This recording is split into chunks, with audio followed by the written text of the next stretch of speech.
हम मुसलमान हैं मगर हम में मुसलमानी नहीं।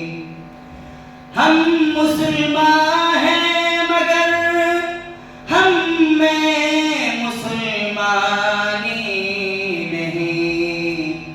दिल में ईमान है मगर ईमान में कामिल नहीं। ये शहादत गहे उल्फत में कदम रखना है। ये शहादत गहे उल्फत में कदम रखना है। आसान ही मुसलमान होना। कवि डाक दिया बोलेन मुसलमान दाबी करा बड़ সহজ। আমি মুসলিম এটা দাবি করা বড় সহজ। মুখে বললেই মুসলিম বলা যায়, কিন্তু প্রকৃত মুসলিম হওয়া বড় কঠিন। নিজেকে মুমিন বলে পরিচয় দেওয়া বড় সহজ, নিজেকে ঈমানদার বলা বড় সহজ, কিন্তু অন্তরের মধ্যে ঈমানের আলো প্রবেশ করানো বড় কঠিন। অন্তরের মধ্যে ঈমানের আলো, অন্তরের মধ্যে ইসলামের আলো শুধুমাত্র দাবি করার দ্বারাই হয় না। শুধুমাত্র দাবি করলেই মুসলমান হওয়া যায় না, শুধুমাত্র দাবি করলে মুমিন হওয়া যায় না। এজন্য আল্লাহ রাব্বুল আলামিন সূরাতুল হুজুরাতের মধ্যে বলেন, ক্বালাতিল আরাবু আমান্না কুল লাম তুমিনু ওয়ালাকিন কুলু আসলামনা ওয়ালাম্মা ইয়াদখুলিল ঈমানু ফী কুলুবিকুম। আল্লাহ রাব্বুল আলামিন বলছেন, দেহাতীরা গ্রাম্য ব্যক্তিরা বলে আমরা হলাম মুমিন, আমরা ঈমান এনেছি। কিন্তু আল্লাহ তাআলা বলছেন, ও নবী আপনি ওই সমস্ত গ্রাম্য মানুষদেরকে জানায় দেন, ওই দেহাতীদেরকে জানায় দেন, লাম তুমিনু তোমরা ঈমান আনো নাই। তারা বলছে আমরা মুমিন, আর আল্লাহ বলছেন তোমরা ঈমান আনো নাই, বরং তোমরা শুধুমাত্র মুখে মুখে বলেছো আমরা মুসলমান। কিন্তু মুসলমানের জন্য আল্লাহ রাব্বুল আলামিন 31 নাইটকে উৎসব হিসেবে নির্ধারণ করেন নাই। মুসলমানের জন্য বড়দিনকে আল্লাহ তাআলা উৎসব হিসেবে নির্ধারণ করেন নাই। মুসলমানের জন্য পহেলা বৈশাখকে আল্লাহ তাআলা উৎসব হিসেবে নির্ধারণ করেন নাই। মুসলমানের জন্য পূজার দিনকে আল্লাহ তাআলা উৎসব হিসেবে নির্ধারণ করেন না। সুতরাং আমি যদি মুসলিম হই তাহলে আমি কখনো 31 নাইটে আনন্দ উৎসব করতে পারি না। আমি যদি মুসলিম হই তাহলে আমি কখনো বড়দিনে আনন্দ উৎসব করতে পারি না। আমি যদি মুসলিম হই তাহলে আমি কখনো পহেলা বৈশাখে আনন্দ উৎসব করতে পারি না। আমি যদি মুসলিম হই তাহলে আমি কখনো পূজায় গিয়ে আনন্দ উৎসব করতে পারি না, ঠিক কিনা?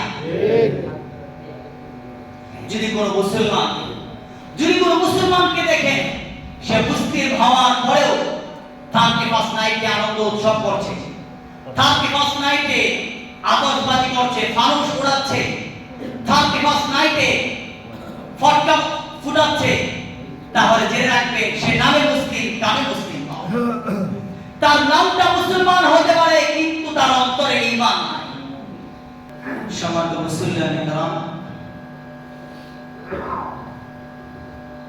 পৃথিবীতে বর্ষ গণনা মৌলিকভাবে দুইটি ধারা চালু রয়েছে। একটি হলো চন্দ্রবর্ষ আর একটি হলো সৌরবর্ষ। চন্দ্রবর্ষ গণনা শুরু হয় মুহররম মাস থেকে, শেষ হয় জিলহজ মাসে। আর সৌরবর্ষের গণনা শুরু হয় জানুয়ারি মাস থেকে, শেষ হয় ডিসেম্বর মাসে 31 তারিখ দিবাগত রাত 12টা বাজার মাধ্যমে, যে রাতটিকে বলা হয় 31st নাইট।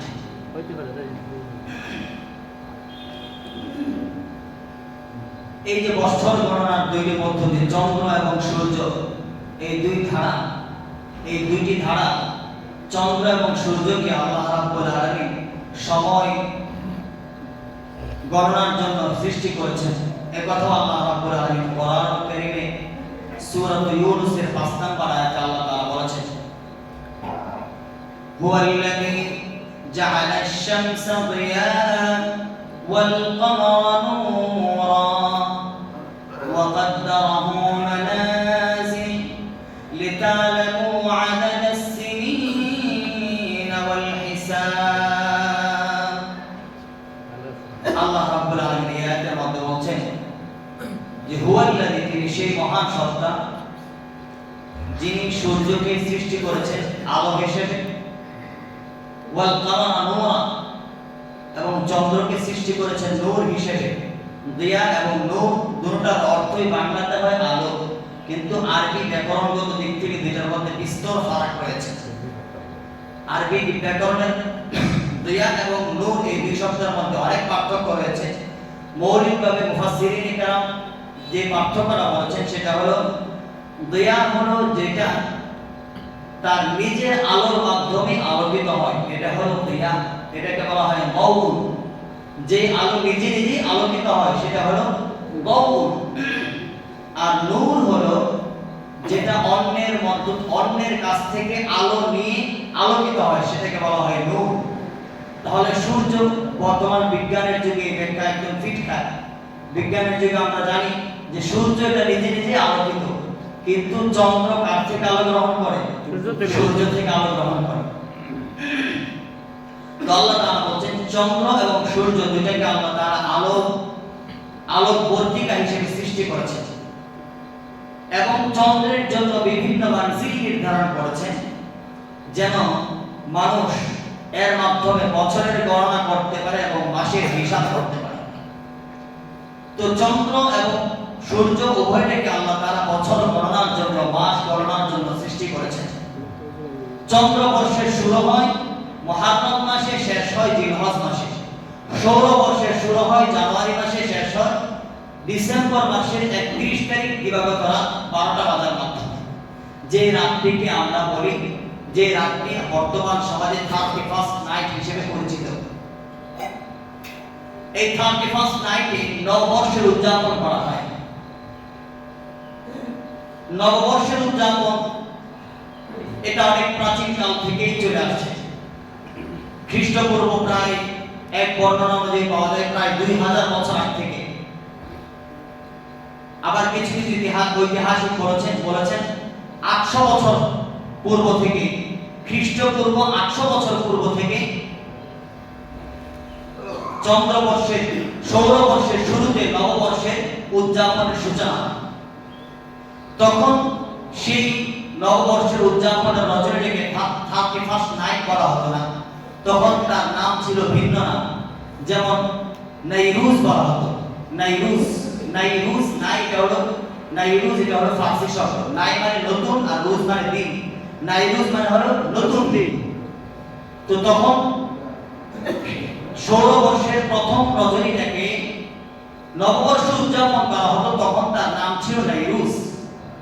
খ্রিস্টপূর্ব 46 বছর পূর্ব থেকে, খ্রিস্টপূর্ব 46 সনে সর্বপ্রথম 31st নামে নববর্ষের উদযাপন শুরু হয়।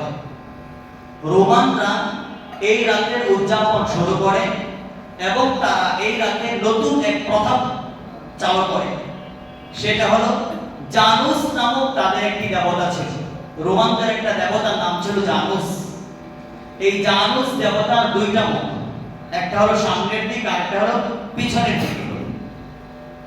তো রোমানদের অগ্নি পূজারীদের তাদের বিশ্বাস ছিল এই জানুস দেবতা তার সামনের সবকিছু দেখতে পারে এবং তার পিছনের সবকিছু দেখতে পারে। সামনে কি হবে সেটাও সে জানে, অতীতে কি হয়েছে সেটাও সে জানে। তো রোমানরা 31st নাইটে এই জানুস দেবতার পূজা করত। রাত 12টার আগ পর্যন্ত, ডিসেম্বর মাসের 31 রাত দিবাগত রাত, এই রাত 12টার আগ পর্যন্ত জানুস দেবতার পিছনের মুখের পূজা করে। এর দ্বারা তাদের বিশ্বাস ছিল এই বিগত বছরে যত গুনাহ করেছে, যত অপরাধ করেছে, যত অন্যায় করেছে, সমস্ত অপরাধ এই রাত 12টা পর্যন্ত জানুস দেবতার পূজা করার মাধ্যমে সমস্ত অপরাধ মাফ হয়ে যাবে। বলেন নাউজুবিল্লাহ। আর রাত 12টার পর থেকে, রাত 12টা বাজার পর থেকে তারা নাই জানুস দেবতার সামনের মুখের পূজা করত। এটা তাদের বিশ্বাস ছিল জানুস দেবতার সামনের মুখের পূজা করার মাধ্যমে আগামী বছরের যত কল্যাণ, আগামী বছরের যত উপকার, যত মঙ্গল সবকিছু তাদের লাভ হয়ে যাবে। পরে নাউজুবিল্লাহ। এই উৎসবটিকে খ্রিস্টানরা পরবর্তীতে তাদের ধর্মীয় উৎসব হিসেবে গ্রহণ করে এবং আজও পর্যন্ত খ্রিস্ট সমাজ 31st নাইটকে তাদের একটি ধর্মীয় উৎসব হিসেবে গ্রহণ করে, তাদের একটি ধর্মীয় উৎসব হিসেবে পালন করে আসছে। তো এই রাতে তারা তাদের ধর্মীয় উৎসব পালন করে এবং মৌলিকভাবে তারা যে শিরকি কর্মকাণ্ডটা করে সেটা হলো জানুস দেবতার পূজা করে। তারা মনে করে এই জানুস দেবতার পূজা করার মাধ্যমে আগামী 1 বছরের সমস্ত কল্যাণ, সমস্ত মঙ্গল, সমস্ত উপকার তারা অর্জন করতে পারবে। পড়েন নাউজুবিল্লাহ। সমস্ত কল্যাণ এবং সমস্ত উপকার এবং মঙ্গলের মালিক কে? আল্লাহ, আল্লাহ রাব্বুল আলামিন। মুসলমান হিসেবে আমরা বিশ্বাস করি পৃথিবীর মধ্যে যত কল্যাণ আছে, যত মঙ্গল আছে, সমস্ত কল্যাণ এবং মঙ্গলের মালিক হলেন আল্লাহ রাব্বুল আলামিন। আল্লাহ তাআলা ছাড়া আর কেউ কাউকে সামান্য পরিমাণ উপকার করার ক্ষমতাও রাখে না, কাউকে সামান্য পরিমাণ ক্ষতি করারও ক্ষমতা রাখে না। পৃথিবীতে আর যত দেবতা আছে, সেই দেবতা মাটির তৈরি হোক কিংবা পাথরের তৈরি, সেই দেবতা সূর্য হোক কিংবা চন্দ্র, সেই দেবতা গাছ হোক কিংবা বৃক্ষ, পৃথিবীর সমস্ত দেবতারা মিলেও একটি খেজুরের বিচির দানার উপরে, খেজুরের বিচির উপরে একটি সাদা আবরণ থাকে না? খেয়াল করেছেন? ওই সাদা আবরণটুকু সৃষ্টি করার ক্ষমতা রাখে না, ঠিক কিনা? সমস্ত দেবতারা মিলেও খেজুরের বিচির উপরের সাদা আবরণটুকু সৃষ্টি করারও ক্ষমতা রাখে না। একথা আল্লাহ রাব্বুল আলামিন সূরাতুল ফাতিরের 13 নম্বর আয়াতে ঘোষণা করেছেন। আল্লাহ রাব্বুল আলামিন বলছেন, যালিকুমুল্লাহু রাব্বুকুম লাহুল মুলকু ওয়াল্লাযীনা তাদউনা মিন দুনিহি মা ইয়ামলিকুনা মিন কিতমির।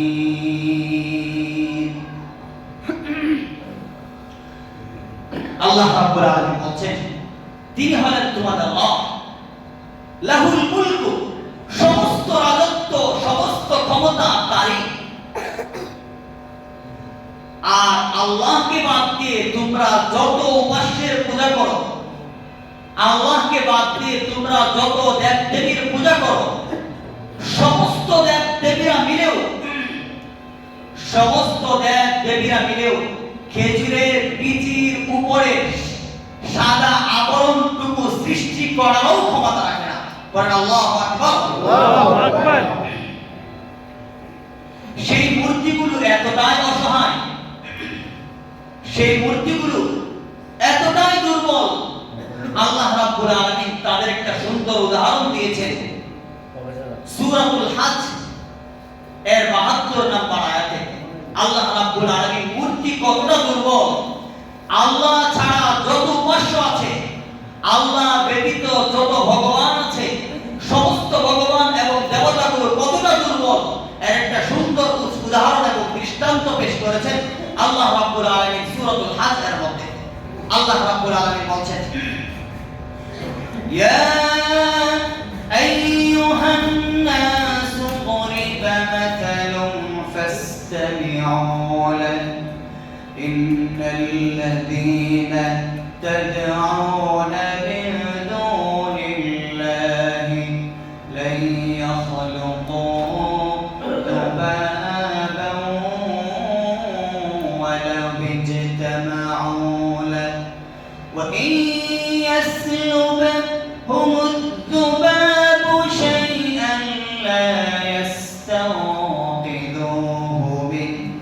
ضعف الطالب والمطلوب আল্লাহ রাব্বুল আলামিন বলছেন ও পৃথিবীর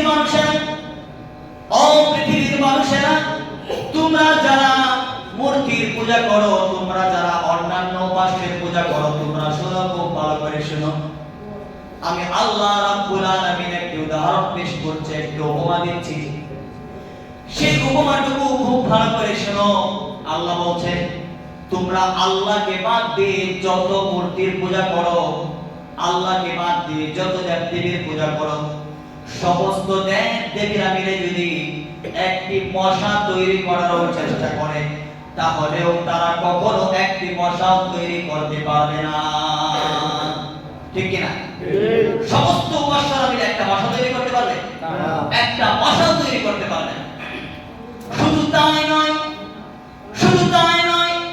আল্লাহ তাআলা বলছেন শুনো তোমাদের দেবদেবীরা কতটা দুর্বল তারা কতটা অসহায় তোমরা যখন তোমাদের দেবদেবীদের সামনে তোমাদের মূর্তিগুলোর সামনে সুন্দর আইটেমের বিভিন্ন সুস্বাদু আইটেমের খাবার পরিবেশন করো তাদের সামনে যখন প্রসাদ পরিবেশন করো বিভিন্ন রকমের আইটেমের খাবার দাও তখন সেই খাবারের থেকে তাদের সামনে পরিবেশিত খাবার থেকে কোনো মশা কিংবা মাছি যদি কোনো খাবারকে নিয়ে নেয় কোনো খাবারকে ছিনিয়ে নেয় সেই খাবার থেকে উদ্ধার করার ক্ষমতাও তারা রাখে না রাখে কোন মূর্তির সামনে যে খাবার দেওয়া হয় সেই খাবার যদি কোনো মশা মাছি নিয়ে নেয় সেই খাবারটাকে মূর্তিগুলো রক্ষা করার ক্ষমতা রাখে আল্লাহ তাআলা এই কথাই বলছেন গোটা পৃথিবীর সমস্ত মূর্তিগুলো মিলেও একটা মশা কিংবা মাছি থেকে সামান্য পরিমাণ খাবার রক্ষা করার ক্ষমতা রাখে তাহলে কিসের পূজা করো সেই অসহায় দুর্বল মূর্তির কাছে তোমরা আবার কল্যাণ চাও সেই জানুস মূর্তির কাছে তোমরা আবার আগামী বছরের সমস্ত মঙ্গল কামনা করো কেমনে মঙ্গল কামনা করো সে তো নিজেকে রক্ষা করার ক্ষমতা রাখে না সে তো নিজেকে রক্ষা করতে পারে না নিজের খাবারকে রক্ষা করার ক্ষমতা তার নাই এজন্য আল্লাহ রাব্বুল আলামিন বলছেন ও নবী আপনি জানান দেন কুল আতাবুদুনা মিন দুনিল্লাহি মা লা ইয়ামলিকু লাকুম দাররান ওয়ালা নাফআ ওয়াল্লাহু হুয়াস সামিউল আলীম আল্লাহ রাব্বুল আলামিন বলছেন ওরে আপনি গোটা পৃথিবীর মানুষকে জানায় দেন গোটা পৃথিবীবাসীকে আপনি বলে দিন ও পৃথিবীর মানুষেরা তোমরা আল্লাহকে বাদ দিয়ে যাদের পূজা করো তোমরা আল্লাহকে বাদ দিয়ে যাদের উপাসনা করো আল্লাহকে বাদ দিয়ে 31 নাইটে যে জানুস মূর্তির কাছে কল্যাণ কামনা করো যে জানুস মূর্তির কাছে 31 নাইটে তোমরা মঙ্গল কামনা করো শুনো তোমাদের গোটা পৃথিবীর সমস্ত জানুস মূর্তিগুলো মিলেও তোমাদেরকে সামান্য পরিমাণ উপকার কিংবা ক্ষতি করার ক্ষমতা রাখে না ঠিক না গোটা পৃথিবীর সমস্ত জানুস মূর্তিগুলো একসাথে হয় কোন মানুষকে সামান্য পরিমাণ উপকার করতে পারবে না কোন মানুষকে সামান্য পরিমাণ ক্ষতি করতে পারবে না তাহলে সেই জানুস মূর্তির পূজা করো কেন বন্ধুরা আমার জেনে রাখেন এই জানুস মূর্তির পূজা করার মাধ্যমে এই জানুস মূর্তির পূজা করার মাধ্যমে কার সাথে শরীক করে ফেলেছে কার সাথে আল্লাহর সাথে শরীক করে ফেলেছে জানুস মূর্তির পূজা করার মাধ্যমে আল্লাহর সাথে শিরক করেছে আর শিরক হলো গোটা পৃথিবীর মধ্যে যত অপরাধ আছে সবচেয়ে বড় অপরাধের নাম কি শিরক আল্লাহ রাব্বুল আলামিন সূরাতুল লুকমানের মধ্যে বলেন ইন্নাশ শিরকা লাযুলমুন আযীম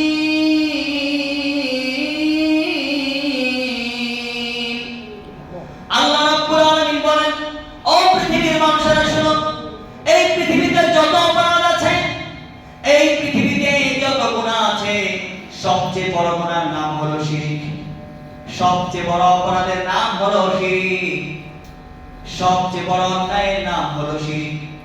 আল্লাহ তাআলা বলছেন গোটা পৃথিবীর সমস্ত অপরাধগুলো আল্লাহ ক্ষমা করতে পারেন, কিন্তু শিরকের গুনাহকে আল্লাহ তাআলা কখনো ক্ষমা করবেন না। শিরকের গুনাহ কখনো ক্ষমা হবে না। আল্লাহ তাআলা বলছেন সূরাতুন নিসার মধ্যে, ইন্নাল্লাহা লা ইয়াগফিরু আন ইউশরাকা বিহি ওয়া ইয়াগফিরু মা দুনা যালিকা ওয়া ইয়াগফিরু মা দুনা যালিকা লিমান ইয়াশা ওয়া মান ইউশরিক বিল্লাহি ফাকাদ ضل ضلالا بعيدا। আল্লাহ রাব্বুল আলামিন বলছেন নিশ্চয় আল্লাহ তাআলা শিরক ব্যতীত আর যত গুনাহ আছে সমস্ত গুনাহকে আল্লাহ তাআলা ক্ষমা করে দিতে পারেন, কিন্তু শিরকের গুনাহকে আল্লাহ তাআলা কখনো ক্ষমা করবেন না। তো 31 নাইটে খ্রিস্টানরা কি করে? শিরক করে। 31 নাইটে কি করে? শিরক করে। কিভাবে শিরক করে? তারা জানুস মূর্তির পূজা করে। মুশরিকরা খ্রিস্টানরা 31 নাইটে তারা জানুস মূর্তির পূজা করে এবং এই জানুস মূর্তির কাছে বিগত বছরের সমস্ত গুনাহ থেকে ক্ষমা চায় এবং আগত বছরের সমস্ত অকল্যাণ, সমস্ত অনিষ্টতা থেকে প্রার্থনা করে, আশ্রয় প্রার্থনা করে এবং সমস্ত কল্যাণ এবং মঙ্গল তারা তার থেকে কামনা করে। করেন নাউযুবিল্লাহ। আল্লাহ ছাড়া এই পৃথিবীর আর কোনো শক্তি, আর কোনো ক্ষমতা কাউকে সামান্য পরিমাণ উপকারও করতে পারে না, কাউকে সামান্য পরিমাণ ক্ষতিও করতে পারে না, ঠিক কিনা? আর কোনো ক্ষমতা কাউকে ক্ষতি করার ক্ষমতা নাই। তাই উপকার আর কল্যাণ চাইতে হবে কার কাছে?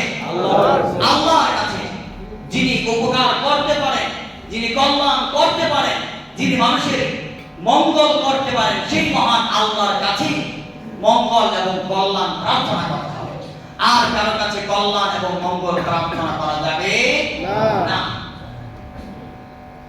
সেই 31 নাইটে, যে 31 নাইটে শিরক করা হয়, যে 31 নাইটে আল্লাহর সাথে অংশীদার করা হয়, সেই 31 নাইটে কোনদিন কোন মুসলমান সেই রাতে উৎসব উদযাপন করতে পারে না।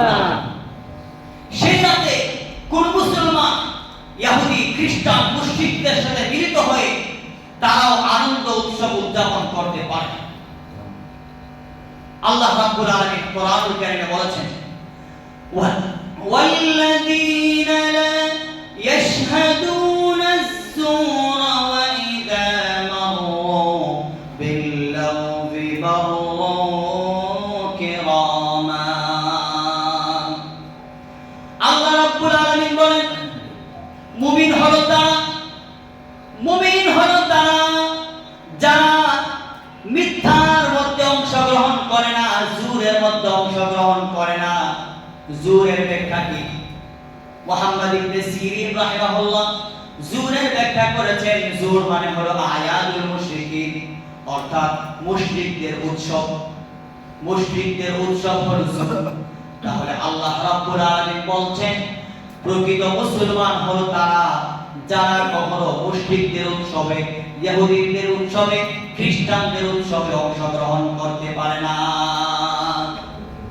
কোন মুসলমান কখনো ইহুদি, খ্রিস্টানদের উৎসবে অংশগ্রহণ করতে পারে না। হযরত ওমর ইবনে খাত্তাব রাদিয়াল্লাহু আনহু বলেছেন, লা তাদখুলু আলাল মুশরিকিনা ফি কানাইসিহিম ইয়াওমা ঈদিহিম। হযরত ওমর রাদিয়াল্লাহু আনহু বলেন, তোমরা মুশরিকদের উৎসবে কখনো অংশগ্রহণ করবে না। কারণ কি? ফাইন্না সাখতাতা তানজিলু আলাইহিম। কারণ হলো তাদের উৎসব যখন চলতে থাকে, তারা যখন উৎসবের সময় দেব দেবীর পূজা করতে থাকে, তারা যখন উৎসবের সময় মূর্তির উপাসনা করতে থাকে, তখন তাদের উপরে আল্লাহর আযাব এবং গজব নাযিল হইতে থাকে। বলেন নাউযুবিল্লাহ। বন্ধুরা আমার, কখনো কোনো মুসলিম যে ইসলাম গ্রহণ করেছে, যার হৃদয়ের মধ্যে ইসলামের আলো আছে, সে কখনো কোনো 31 নাইট কিংবা অমুসলিমদের পুরো উৎসবে অংশগ্রহণ করতে পারে। কারণ কি? ইসলাম মানে কি? ইসলাম মানে হলো আত্মসমর্পণ করা। মুসলিম মানে হলো আত্মসমর্পণকারী। আমরা যারা মুসলিম, আমরা আমাদের নিজেদেরকে আল্লাহর দরবারে সঁপে দিয়েছি, সমর্পণ করে দিয়েছি।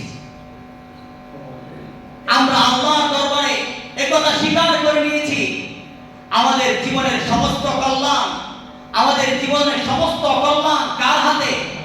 আল্লাহর হাতে। আমাদের ব্যক্তি জীবন চলবে আল্লাহর নির্দেশে, আমাদের পারিবারিক জীবন চলবে আল্লাহর নির্দেশে, আমাদের সামাজিক জীবন চলবে আল্লাহর নির্দেশে, আমাদের রাষ্ট্রীয় জীবন চলবে আল্লাহর নির্দেশে, আমাদের সুখ দুঃখ সবকিছু হবে কার হুকুমে? আল্লাহর হুকুমে। মুসলমানের উৎসব নির্ধারণ করবে কে? আল্লাহ রাব্বুল আলামিন। মুসলমানের জন্য আল্লাহ রাব্বুল আলামিন উৎসবের দিন নির্ধারণ করে দিয়েছেন। মুসলমানের উৎসবের দিন হলো ঈদুল আযহা, মুসলমানের উৎসবের দিন হলো ঈদুল ফিতর, মুসলমানের উৎসবের দিন হলো লাইলাতুল বারাআহ, মুসলমানের উৎসবের রাত হলো লাইলাতুল কদর। এগুলো হলো মুসলমানের উৎসব।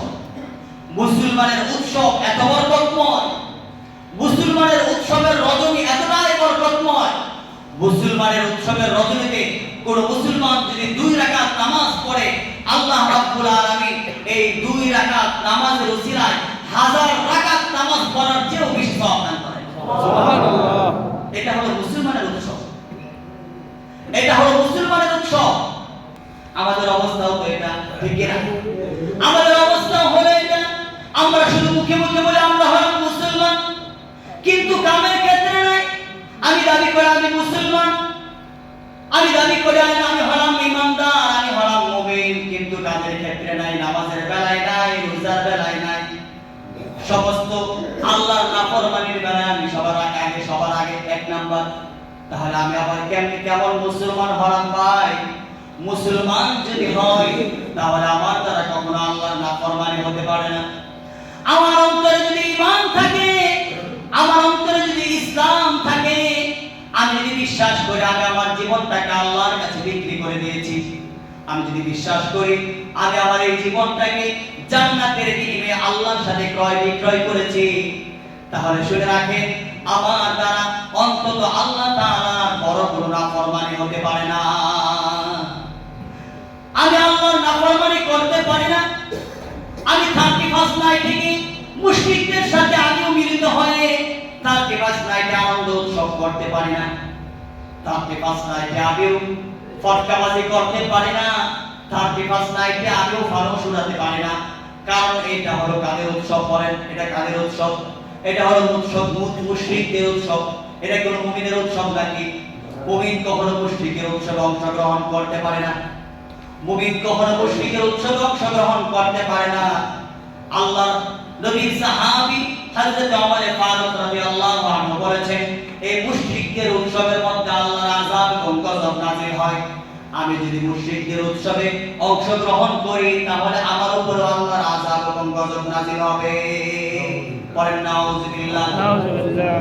তাই বন্ধুরা আমার, আল্লাহর রহমত লাভ করতে হলে এই সমস্ত উৎসব থেকে বিরত থাকতে হবে, নিজেকেও বিরত থাকতে হবে এবং নিজের অধীনস্থদেরকেও বিরত রাখতে হবে। নিজেকেও বিরত রাখতে হবে, নিজের অধীনস্থদেরকেও বিরত রাখতে হবে। এখন অনেকে বলতে পারে যে হুজুর সব নতুন জিনিসের মধ্যেই তো একটু আনন্দের বিষয় থাকে, নতুন বছর আসছে একটু আনন্দ করবে গোলাপান মানুষ, সমস্যা একটু খুব ভালো করে শুনবেন।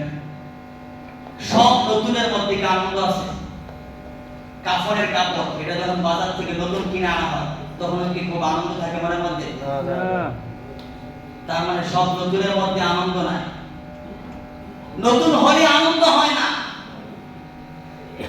যে জিনিসের আগমন আনন্দের বিষয়, ওই জিনিসের চলে যাওয়াটাও কষ্টের বিষয়, ঠিক কিনা? সন্তান জন্মগ্রহণ করা এটা মা বাবার জন্য আনন্দের বিষয় না,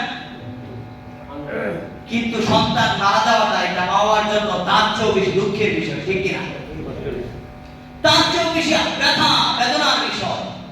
সন্তান জন্মগ্রহণ করা যেমন আনন্দের, সন্তান মৃত্যুবরণ করা তার চেয়ে আর অনেক বেশি দুঃখে। একজন মানুষের কোনো বাবা যদি একই দিনে একজন সন্তান জন্মগ্রহণ করে, আবার সেই দিনে একজন সন্তান মৃত্যুবরণ করে, তাহলে সেই বাবা কি সন্তান আগমনের আনন্দে, সন্তান জন্মগ্রহণের আনন্দে যে সন্তান মারা গিয়েছে তার কথা ভুলে যাবে? না। সন্তান জন্মগ্রহণের আনন্দে সে বেঁধে উঠবে, আর সন্তান মারা যাওয়ার কারণে সে সামান্য পরিমাণ দুঃখ পাবে না? এমন হবে না। এমন কখনো হবে না। সন্তান জন্মগ্রহণ করা যেমন আনন্দের বিষয়, তার চেয়েও বেশি দুঃখের বিষয় হলো সন্তান মারা যাওয়া। তেমনি ভাবে 31st নাইটে ডিসেম্বর মাসের 31 তারিখ দিবাগত রাতে যেমন একটি নতুন বছরের আগমন ঘটে, তেমনি আমার জীবনের বরাদ্দ থেকে একটি বছরের বিদায় ঘটে, ঠিক কিনা? ঠিক। আমার জন্য আল্লাহ রাব্বুল আলামিন যে 70 কিংবা 80 বছর বরাদ্দ করেছেন, সেই আমার 70 বছর থেকে একটি বছর চলে গেল। তাহলে যেই জিনিসের আগমনে আমি আনন্দিত হব, সেই জিনিসের বিদায়ে আমি ব্যথিত হব না? বুদ্ধিমত্তার পরিচয় তো হলো এটাই যে নতুন বছরের আগমনে আমি যেমন আনন্দিত হব, তার চেয়ে আরো বেশি ব্যথিত হব আমার জীবনের ডায়েরি থেকে একটি বছর মুছে যাওয়ার, আমার জীবন থেকে একটি বছর হারিয়ে যাওয়ার কারণে। আমাকে এখন আবার নতুন করে হিসাব মিলাতে হবে। আমার জীবন থেকে তো আরেকটি বছর চলে গেল, কিন্তু আমি তো মরণের আর এক ধাপ আগে, এক ধাপ এগিয়ে চলে আসলাম, কিন্তু আমি সেই মরণের জন্য কতটুকু প্রস্তুতি গ্রহণ করলাম? আমি আমার কবর জগতের জন্য কতটুকু প্রস্তুতি গ্রহণ করলাম? আমি জান্নাত লাভের জন্য কতটুকু প্রস্তুতি গ্রহণ করলাম? আমি আখিরাতের কতটুকু সম্পদ সঞ্চয় করলাম? এটাই হলো বুদ্ধিমত্তার পরিচয়। নতুন বছরের আগমনে আমি যতটুকু আনন্দিত হব, তার চেয়ে আমি আরো বেশি ব্যথিত হব আমার জীবন থেকে একটি বছর চলে যাওয়ার কারণে। দৈনিক একবার রাতের বেলা যেমন আমি আমার ব্যবসার হিসাব কষি, কিংবা সপ্তাহে কিংবা মাসে যেমন একবার ব্যবসার হিসাব আমি করি, তেমনি ভাবে বছর শেষ হওয়ার সাথে সাথে আমাকে হিসাব করতে হবে বিগত বছরে আমি কতটুকু আখিরাতের প্রস্তুতি নিতে পারলাম, বিগত বছরে আমি কতটুকু আল্লাহর দরবারে হাজিরা দেওয়ার প্রস্তুতি নিতে পারলাম। এই কথাই বলেছেন হযরত ওমর ফারুক রাদিয়াল্লাহু আনহু। হযরত ওমর রাদিয়াল্লাহু আনহু বলেন, হাসিবু ক্বাবলা আন তুহাসাবু। তোমাদের কাছে হিসাব চাওয়ার পূর্বে তোমরা নিজেদের হিসাব গ্রহণ করো। আল্লাহর দরবারে যখন তুমি দাঁড়াবে, তখন তোমাকে পাই টু পাই হিসাব দেওয়া লাগবে। সামান্য পরিমাণ অণু থেকে অণু পরিমাণ বিষয় থেকেও তুমি মুক্তি পাবে না। তোমার সামনে যখন আমলনামা পেশ করা হবে, তখন তুমি সেই আমলনামা দেখে বলবে, মা লিহাযাল কিতাব লা ইউগাদির সগীরাতান ওয়ালা কাবীরাতান ইল্লা আহসাহা। এটা আমার কেমন আমলনামা, আমার কেমন আমলনামা! আমার দুনিয়ার জীবনের ছোট বড় কোনো বিষয় তো বাকি রাখে নাই।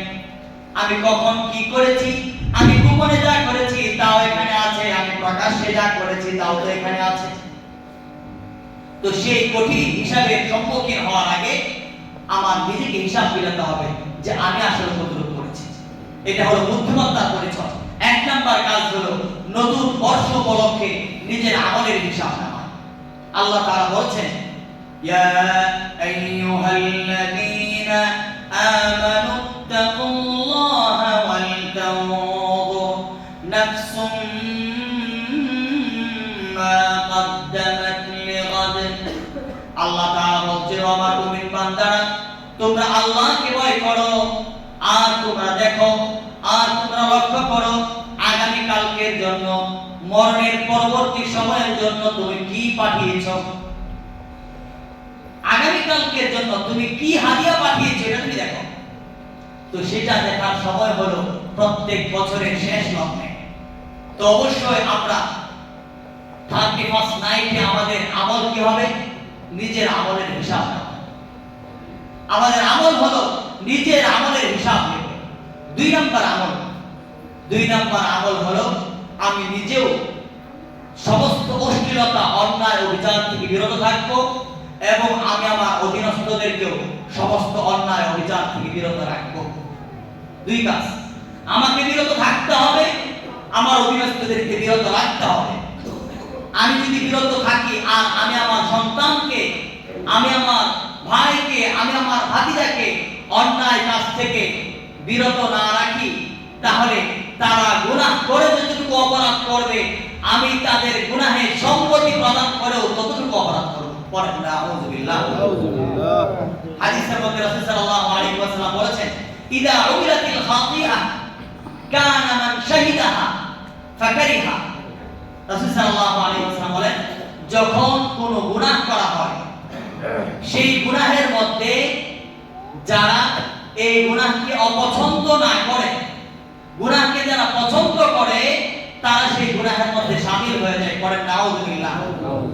যদিও সে এখানে উপস্থিত না থাকে, যদিও সেই গুনাহের কাজের সময় সে উপস্থিত না থাকে, আবার যখন কোনো গুনাহ করা হয়, সেই গুনাহের কাজের মধ্যে একজন মানুষ উপস্থিত আছে এবং সে মনে প্রাণে সেই গুনাহকে ঘৃণা করছে এবং সেই সাধ্য অনুযায়ী সেই গুনাহকে বন্ধ করার জন্য চেষ্টা করছে, তারপরেও যদি গুনাহ হয়, তাহলে আল্লাহ রাসূল বলছেন সে উপস্থিত থেকেও সে অনুপস্থিতদের তালিকায় অন্তর্ভুক্ত হবে। বলেন সুবহানাল্লাহ।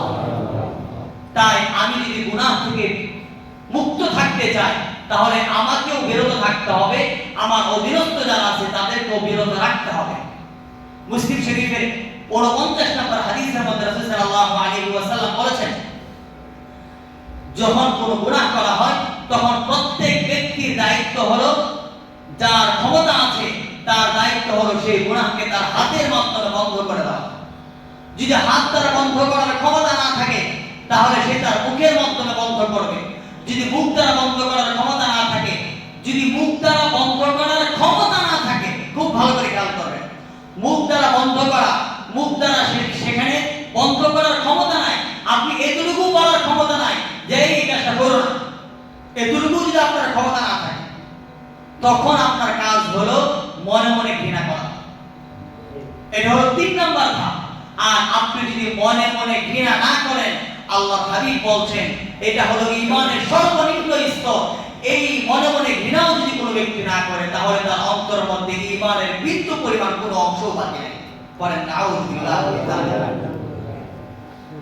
তাই 31st নাইটে এবং এছাড়া আরো যত অপরাধ হয়, সমস্ত অপরাধ যখন আমরা দেখব, তখন সেখানে আমার যদি ক্ষমতা থাকে, সে অপরাধকে আমি আমার হাতের প্রয়োগের মাধ্যমে অপরাধকে বন্ধ করে দেব।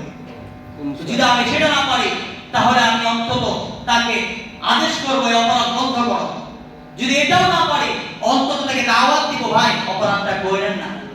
যদি এটাও না পারি, তাহলে অন্তত এটাকে সমালোচনা করবো, আশপাশের মানুষদেরকে নিয়ে সমালোচনা করবে, কি করতেছে দেখো, ওদের কাছে না। আপনি দুই চারজন মানুষের মনের মধ্যে এটার মধ্যে ঘৃণা তৈরি করেন। আপনি 5-7 জনকে নিয়ে যদি সমালোচনা করেন, এই 5-7 জন মিলে একটা টিম হয়ে যাবে, তারা মিলে হলো হয়তো গুনাহ থেকে বিরত রাখার একটা রাস্তা তৈরি হয়ে যাবে। তাহলে এটাকে সমালোচনা করবেন। এতটুকু যদি না হয়, এতটুকু না করার মতো পরিস্থিতি আমাদের দেশে হয় নাই, এতটুকু না করার মতো পরিস্থিতি আমাদের দেশে হয় নাই। আমাদের দেশে এখনো সেই পরিস্থিতি হয় নাই যে আমি আমার হাতেও বাধা দিতে পারতেছি না, আমি আমার মুখেও সমালোচনা করতে পারছি না, এতটুকু পরিস্থিতি আমাদের দেশে হয় নাই। যখন হবে তখন হলো 3 নাম্বার আমল। 3 নাম্বার আমল হলো, যদি আমি তাও না পারি, তখন আমি মনে মনে ঘৃণা করব। তো আল্লাহ রাব্বুল আলামিন আমাদেরকে সব রকমের গুনাহ থেকে বিরত থাকার তৌফিক দান করেন। আল্লাহ রাব্বুল আলামিন সামনে আজকে হলো ডিসেম্বর মাসের 26 তারিখ, আর 4-5 দিন পরে যেই 31st নাইট আসতেছে, সেই রাতে সমস্ত অন্যায় এবং অশ্লীলতা থেকে আমাকে, আপনাকে, আমাদের সবাইকে, আমাদের সন্তানদেরকে, আমাদের যুব সমাজকে বিরত থাকবার তৌফিক দান করেন। আমিন। ওয়া আখিরু দাওয়ানা আলহামদুলিল্লাহি রাব্বিল আলামিন। যারা ক্বাবলা জামাত সুন্নাত পড়েনি, সুন্নাত পড়েনি।